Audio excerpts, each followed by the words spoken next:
Welcome back, everyone. Today is going to be a quickie, I hope. Just a review on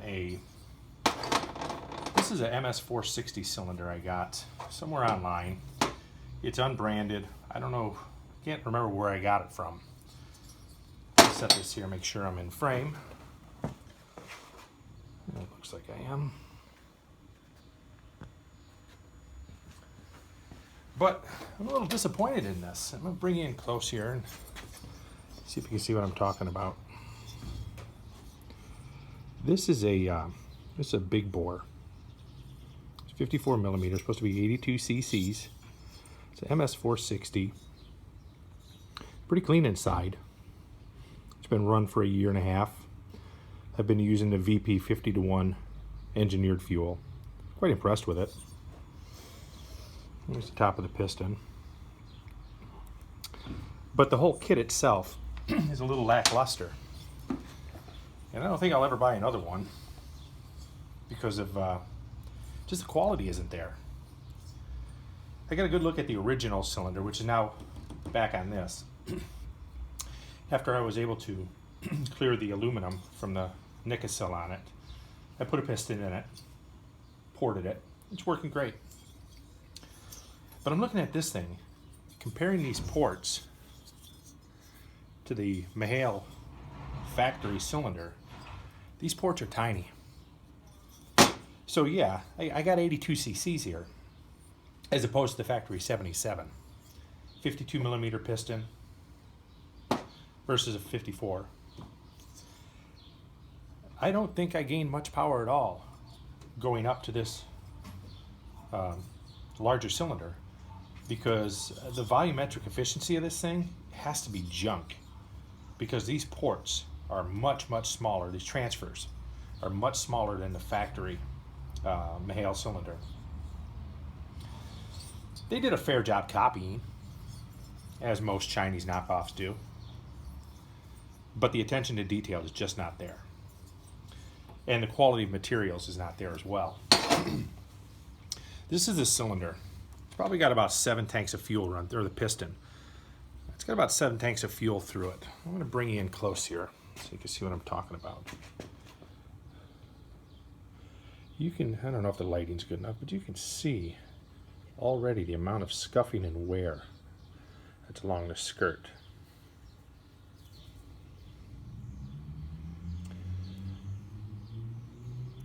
The piston itself is a bit shorter from top to bottom in comparison to, this is a little red barn 52 millimeter. I don't know if you can see that. Put them together. There you go. The skirt is a little shorter, which presented a problem for me. When I deleted the base gasket for the big bore kit, it's 20 thousandths of an inch. It allowed this cylinder to free port. And what that means is, for those of you who don't know, and I'll use a 52 as an example. When the piston went up to TDC, I can't use it because you can't see it, but I can show you what I'm talking about. When it went up to TDC, the bottom opened up into the crankcase on the exhaust side. Now, it didn't appear to give any type of a running issue, but ideally you wouldn't want to be able to uncover your crankcase at top dead center. You'd like to keep that closed because you don't want your exhaust gases coming back in to your fresh charge that's sitting in the crankcase assembly.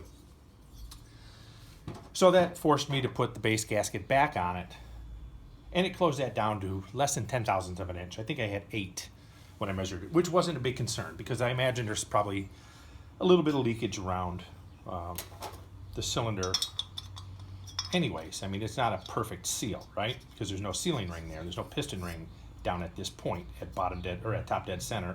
It doesn't cover the bottom. But I guess my takeaway from this is good ain't cheap and cheap ain't good. This was probably a $50 cylinder, $60. It worked. The saw started and ran. I figured compared to, and you can't see it's behind you, compared to my 462 back there, which is a 72cc saw. I figured this thing would be a monster and pull a chain like nobody's business. They were about equal. It's a damn good saw, and right now it's sitting with the original Mahale factory cylinder, factory piston in it. The only reason I changed this out is I bought this saw for $150 with a scored piston. It was lightly scored. It was nothing like this little guy here. And it just hung a ring. It hung both the rings on the exhaust side. It looked like some carbon may have got into it and just nicked the piston and caused the rings to hang up, and it lost compression. The guy was frustrated with it. He'd had it for a number of years. He said enough's enough, and he sold it to me. I took it apart, bought this, threw it in, started, ran, used it for a year and a half, but I wasn't happy with the performance. So I ported the original Mahale cylinder and put the original piston back in, but I have a new one coming. That piston will get changed. I just want to see how it ran. Cleaned up the piston. I was able to use muriatic acid, get the aluminum off of the Nicocil, which I will say I'm really impressed with the quality of coating on that cylinder.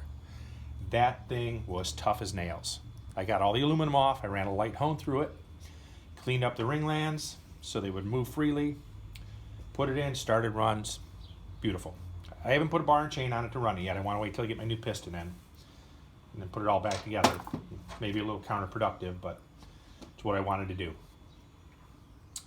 But the takeaway from this is buy quality. I know some of them are really expensive. The Mahales are very expensive. The Highway has got a very good product now.